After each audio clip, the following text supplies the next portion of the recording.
ने ही अपने सांसदों को फटकारा। बीजेपी परेशान हो गई क्योंकि उसके सांसदों को जैसा आलाकमान की तरफ से प्रपंच रचने का टास्क मिला था, उसमें उसके सांसद और मंत्री फेल हो गए। खुद मोदी ने रातों रात अपने मंत्रियों की क्लास लगा दी क्योंकि लाइव कैमरे में उनकी गलती पकड़ी गई। बीजेपी के सांसद और मोदी सरकार के मंत्री राहुल गांधी के खिलाफ दो तरफ से साजिश कर रहे थे, लेकिन गलती से इसका लाइव टेलीकास्ट हो गया और दुनिया ने इसे देख लिया। राहुल गांधी ने नो कॉन्फिडेंस मोशन पर संसद के भीतर ऐसा जबरदस्त भाषण दिया कि सारे बीजेपी विरोधी दलों के सांसद करीब 5 मिनट तक मेज थपथपाते रहे। राहुल जब भाषण दे रहे थे तो अमित शाह को मुंह छिपाकर सदन से जाना पड़ा। मोदी को हिम्मत नहीं हुई कि वो सामने आकर बैठ सके क्योंकि राहुल गांधी ने बीजेपी के नफरत के धागे खोल दिए। बीजेपी को लगा था कि राहुल गांधी को दो तरफ से वो परेशान करेगी और राहुल बीच में बोलना छोड़ देंगे, लेकिन शेर की तरह जब राहुल गांधी ने गरजना शुरू किया तो भाजपाइयों की बोलती बंद हो गई। एक एक करके राहुल गांधी ने मणिपुर में मोदी सरकार की नाकामी, कश्मीर में मोदी सरकार की नाकामी, अडानी से गहरी यारी, सबकी पोल खोल दी। कांग्रेस नेता राहुल गांधी को घेरने के लिए दो केंद्रीय मंत्री मोर्चे पर आ गए। स्मृति ईरानी और किरण रिजिजू ने राहुल के हमलों को कम करने की कोशिश की, दो तरफ से चीखते चिल्लाते रहे, लेकिन तब राहुल ने उनसे ऊंची आवाज में बोलकर पूरे सदन का ध्यान अपनी तरफ खींच लिया। राहुल गांधी ने जब मणिपुर पर बोलना शुरू किया तो केंद्र सरकार पर आरोप लगाया कि मणिपुर में भारत माता की हत्या की गई।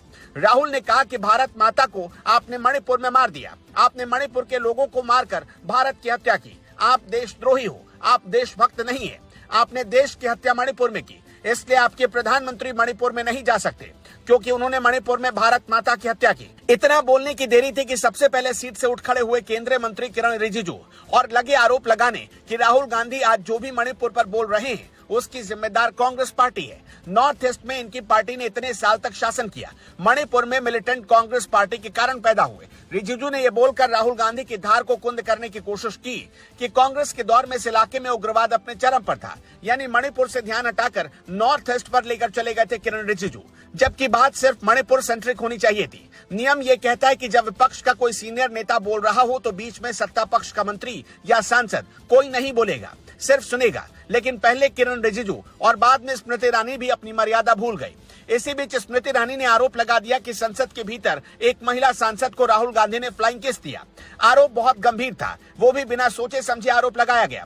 फिर स्पीकर के पास एनडीए की 22 महिला सांसदों ने शिकायत पत्र भेजा जिसमें कहा गया कि राहुल गांधी को उन्होंने फ्लाइंग किस देते हुए देखा है।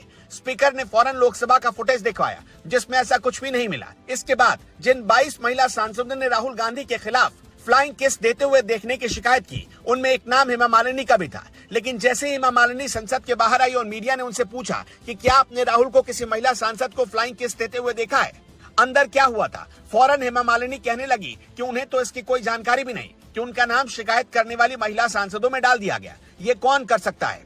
यानी जानबूझकर बीजेपी ने एनडीए की महिला सांसदों से ऐसा माहौल बनवाया ताकि राहुल गांधी को बदनाम किया जा सके, और ये पूरा वाकया कैमरे में कैद हो गया और इस तरह से बीजेपी की साजिश पकड़ी गई।